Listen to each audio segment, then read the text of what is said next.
ಬೆಂಗಳೂರು ಸ್ವಾತಂತ್ರ್ಯೋದ್ಯಮದಲ್ಲಿ ಕುವೆಂಪು ಜನ್ಮದಿನ ಕುವೆಂಪು ನೆನಪು ಅವೆಲ್ಲ ಬಂದಿದ್ದೀರಾ, ಏನು ಇಷ್ಟಪಡ್ತೀರಾ ಸರ್? ಸರ್, ಈ ಒಂದು ಕಾರ್ಯಕ್ರಮಕ್ಕೆ ಇವತ್ತು ಜನಶಕ್ತಿ ಕೇಂದ್ರ ಏನ್ ಆಯೋಜನೆ ಮಾಡಿದೆ, ಕುವೆಂಪು ನೆನಪು ಅಂತಕ್ಕಂತಹ ಈ ಒಂದು ಕಾರ್ಯಕ್ರಮ ನಮ್ಮ ರಾಮೇಗೌಡ ಸರ್ ಮತ್ತೆ ಅವರ ತಂಡ ಬಹಳ ಅದ್ಭುತವಾಗಿ ಆಯೋಜನೆ ಮಾಡಿದ್ದಾರೆ. ನಾನು ನಮ್ಮ 50 ಜನ ವಿದ್ಯಾರ್ಥಿಗಳೊಂದಿಗೆ ನನ್ನ ಸ್ಟಾಫ್ ಇಬ್ಬರು ಸೇರ್ಕೊಂಡು ಇವತ್ತು ಈ ಕಾರ್ಯಕ್ರಮದಲ್ಲಿ ಭಾಗವಹಿಸಿ ನನಗೆ ತುಂಬಾ ಹೆಮ್ಮೆ ಅನಿಸ್ತು.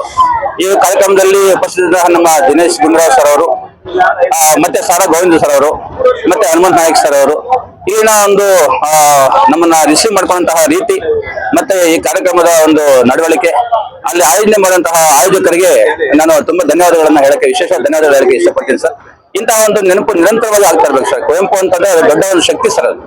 ಅದಕ್ಕೆ ಒಂದು ಎಲ್ಲೆಯನ್ನು ಮುಟ್ಟದಿರುವಂತ ಅವರೇ ಹೇಳ್ತಾರೆ, ಆ ತರದ್ದು ಒಂದು ಇದು ಸರ್. ಇಂತಹ ಒಂದು ಕಾರ್ಯಕ್ರಮದಲ್ಲಿ ನಾವು ಸಹ ಭಾಗಿಯಾಗಿದ್ದಕ್ಕೆ ನನಗೆ ತುಂಬಾ ಸಂತೋಷ ಆಗ್ತಾ ಇದೆ. ವಿದ್ಯಾರ್ಥಿಗಳೊಂದಿಗೆ ಬಂದಿದ್ದು ಇನ್ನೂ ಹೆಮ್ಮೆ ಅನ್ಸುತ್ತೆ. ಇಲ್ಲಿ ಆಯೋಜಕರು ನಮ್ಮನ್ನ ತುಂಬಾ ಚೆನ್ನಾಗಿ ನೋಡ್ಕೊಂಡಿದ್ದೀರಾ. ತಾವುಗಳು ತುಂಬಾ ನೀಟಾಗಿ ಕಾರ್ಯಕ್ರಮವನ್ನ ಯಶಸ್ವಿಯಾಗಿ ಕಾರಣಕರ್ತಾಗಿದ್ದೀರಾ. ಧನ್ಯವಾದಗಳು ಸರ್. ಬಹಳಷ್ಟು ಕಾರ್ಯಕ್ರಮಗಳನ್ನು 60 ವರ್ಷ 70 ವರ್ಷ ಮೇಲ್ಪಟ್ಟು ಹೋಗ್ತಾರೆ. ಈ ಒಂದು ಕಾರ್ಯಕ್ರಮಕ್ಕೆ ಯುವ ಸಮೂಹ ವಿದ್ಯಾರ್ಥಿಗಳು ಜಾಸ್ತಿ ಇದ್ದಾರೆ, ಅದೊಂದು ಬೇರೆ ಬೇರೆ ಯುವ ಸಮೂಹ ಬಂದಿದ್ದಾರೆ. ಏನ್ ಹೌದು ಸರ್, ಅದು ಇನ್ನೂ ಒಂದು ಹೆಚ್ಚಿನ ಖುಷಿ ಸರ್. ಇದು ಅವಶ್ಯಕತೆ ಇರುವವರು ಸರ್. ಮೈನ್ ವಿದ್ಯಾರ್ಥಿಗಳಿಗೆ ಇಲ್ಲಿ ಕೊಟ್ಟಂತಹ ಒಂದು ಬುಕ್ಸ್ ತುಂಬಾ ಹೆಲ್ಪ್ ಆಗುತ್ತೆ ಸರ್. ಬುಕ್ಸ್ ನಾವು ಯಾರಿಗೋ ಕೊಟ್ಟರೆ ಅದು ಅಷ್ಟು ಇದಾಗಲ್ಲ.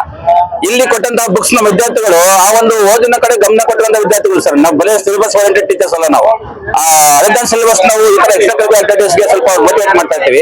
ಆ ಬುಕ್ಸ್ ಕೊಟ್ಟಿದ್ದು ಮತ್ತೆ ಎಲ್ಲ ಒಂದು ಚೇರ್ಸ್ ಅಲ್ಲೂ ವಿದ್ಯಾರ್ಥಿಗಳೇ ಹೆಚ್ಚಿನ ಸಂಖ್ಯೆಯಲ್ಲಿ ಇದ್ದಿದ್ದು, ಅದು ಇನ್ನೂ ಒಂದು ಪ್ಲಸ್ ಆಯ್ತು ಸರ್. ಈ ಒಂದು ಕಾರ್ಯಕ್ರಮದ ಒಂದು ಹೆಮ್ಮೆ ಅಂತ ನಾನಾದ್ರೂ ಭಾವಿಸಿದ್ದೀನಿ ಸರ್.